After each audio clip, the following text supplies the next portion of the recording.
You can't fix your wife, and you're not responsible for her healing. You are only responsible for yours.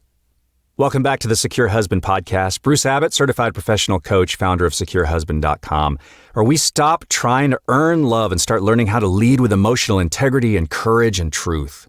So today's episode is all about something I say a lot. And if you've listened to this podcast enough, you've heard me say it over and over. You can't fix your wife. And I get lots of DMs on these podcasts. I get lots of comments, but I want to get something really clear, okay? When I say you can't fix your wife, this also doesn't mean tolerating poor behavior. It doesn't mean ignoring emotional disconnection or sweeping dysfunction under the rug. It simply means you're not responsible for her healing. You're responsible for yours. It's all about what you can control. You can't control her. You can't change her, but you can lead yourself, and you can heal the part of you that keeps reacting to her. And as you heal, that gets you out of this cycle of control. And instead of trying to fix your marriage, you get to work on your inner self and build the kind of strength that draws your wife toward you and not repels her and pushes her away. And there's a message that I hit every single time in every podcast because it is so important. And most men just don't realize this because we feel like we need to fix. We're men. We're fixers. And this is why you can't fix your wife in the first place. You can't control other people's emotions. Our need to fix and correct and control our wife's emotions usually comes from one place, and that is our own unresolved pain. She withdraws, she criticizes, she pulls away. Suddenly, you're not just annoyed, it's panic. You feel it. A lot of times men will feel it in their gut or their chest or so. You feel that withdrawal, and it's physiological. And then it triggers false beliefs. And you feel like you're not enough, like you got to be better, be more perfect. You got to, if I only looked like this or acted like this or did more of these things, and because I'm not enough, she's not seeing me as enough. And then you feel like you're about to lose love because that as a child was what it was all about. You had to compete or feel like you compete for love and attention and affection. And so it's not really about her. It's about a deeper story. It's about this young child inside of you who felt rejected early on, years, decades before you ever met your wife. And it could be a number of things when you were growing up. Maybe your parents were inconsistent. It's always tough to put blame on parents. I know many listeners have had really traumatic childhoods, and that's a whole nother level. But a lot of parents grew up, just didn't know themselves. And so they brought their wounded selves to parenting. It wasn't intentional. They were trying to do the best they could, but as a child, you don't know how to process those emotions because you're young. You don't know how to process those feelings. And so when mom's inconsistent or dad's critical, or maybe he's got a temper and you have to walk on eggshells as a kid, or maybe love always felt like something that you had to earn or fix or chase or prove, that's overwhelming for a child, and it sticks with you, and you bring that through the years with you. And then now when your wife is upset or distant, that little boy feels that same way. That little boy is like trying to fix her, trying to walk on eggshells because, if she's happy, you're safe. Happy wife, happy life. But the truth is, you're trying to fix her because something inside of you feels broken, feels hurt and rejected. And we always try to give you tangible things to do in this podcast. And step one is just noticing this inner reaction.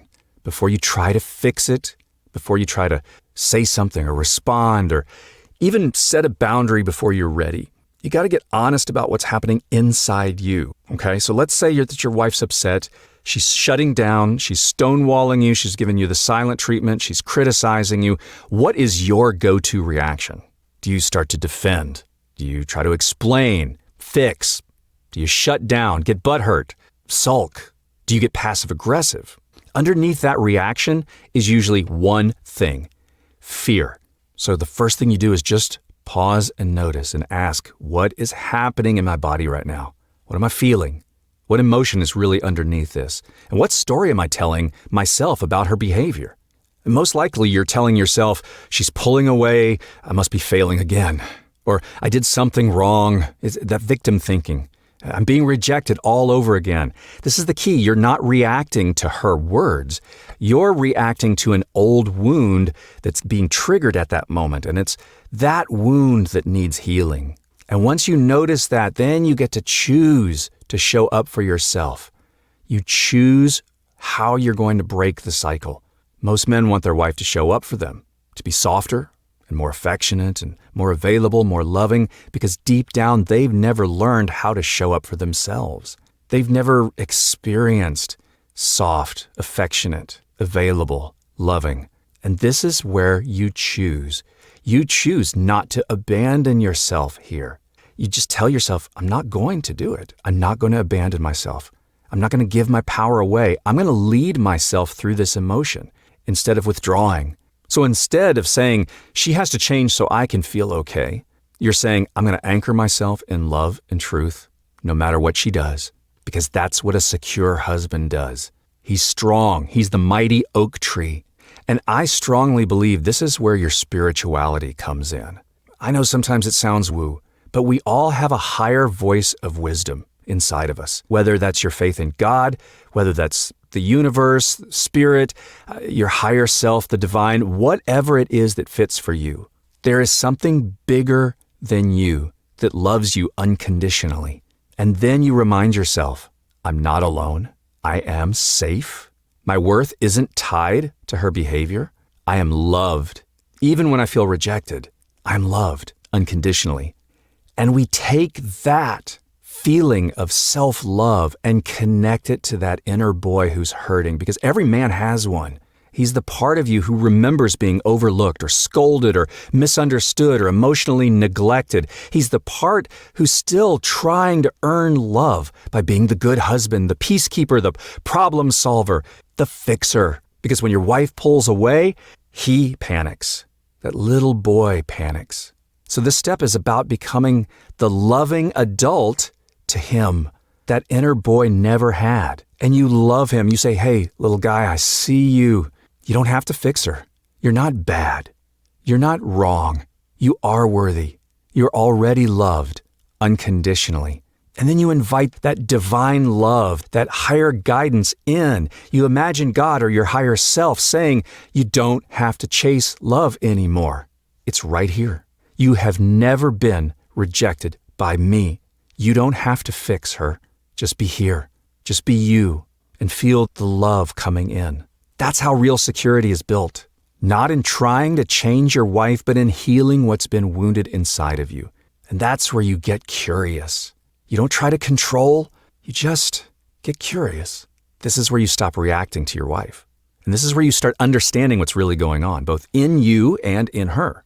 Getting curious is so important because this is where you ask yourself, why am I so uncomfortable with her emotions?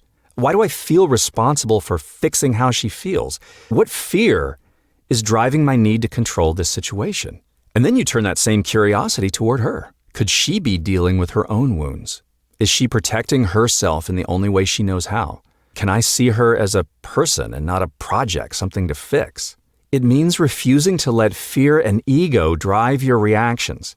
And you stop needing to fix because you've started to see clearly and compassionately and calmly what's really going on. And then you begin reprogramming the lies with truth.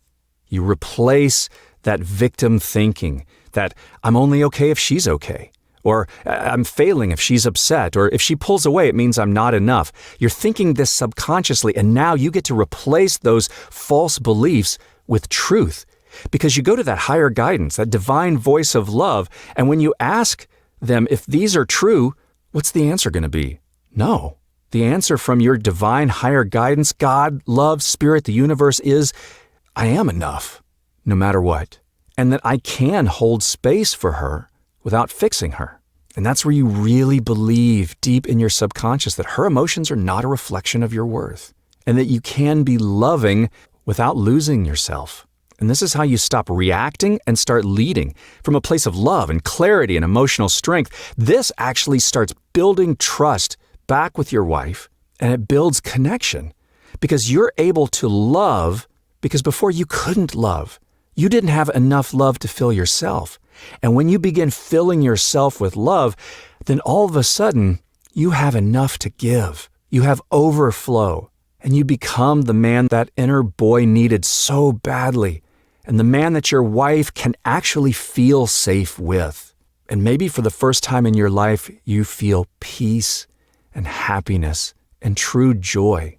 And I can already see the comments coming. Okay, so does this mean I have to tolerate being mistreated? No. When you set boundaries, and we'll do another episode on boundaries here soon, when you set boundaries from love and not fear, the secure husband knows the difference between controlling behavior, which is fixing and manipulating and trying to manage her moods, and loving boundaries, where you state what you will and won't allow, and you state it clearly, calmly, from a place of love, not a place of desperation. Because boundaries are not punishments, they're an expression of your self-respect. So let me give you a couple of examples. If your wife is just going on, and she's screaming and yelling, saying things that are hurtful, it's okay to calmly say, you know what? I want to connect with you, but I'm not going to talk to you like this. I'll be available when you're calm and you're ready to talk respectfully. Hey, look, wife, it's not okay for us to yell at each other. I'm going to step away, and I'm going to come back when we're both calm, and I need you to do the same. It's okay to say, hey, look, I'm not here to be fixed or controlled, and I'm also not here to fix you. This is not cold. It's not rigid. It's grounded. It's loving. It's secure. Boundaries are not about changing her. They are about protecting your peace. And you will actually be amazed at how that can earn respect from your wife. I mean, when you lead this way from calm, loving strength, you become a man who cannot be manipulated or controlled or dismissed because you've healed the part of you that thought that you had to fix her. And when I say you can't fix your wife, that is not resignation. It's a call to personal power. You can't fix her because she's not yours to fix and you're not broken. But you can heal your inner wounds. You can connect to that higher source of truth, set boundaries rooted in love and not fear, and lead your marriage with clarity and not control. And you finally stop chasing love because you've realized it was already inside you all along. And that's at the heart of being a secure husband. Hey, I hope this podcast was helpful. If so, give me a review. Hit that subscribe button for more Secure Husband episodes. Share this if you know another man who's hurting and really could use this message. Visit securehusband.com for more resources and to book one-on-one coaching with me. And I'll see you again on the next Secure Husband podcast. Thanks for listening.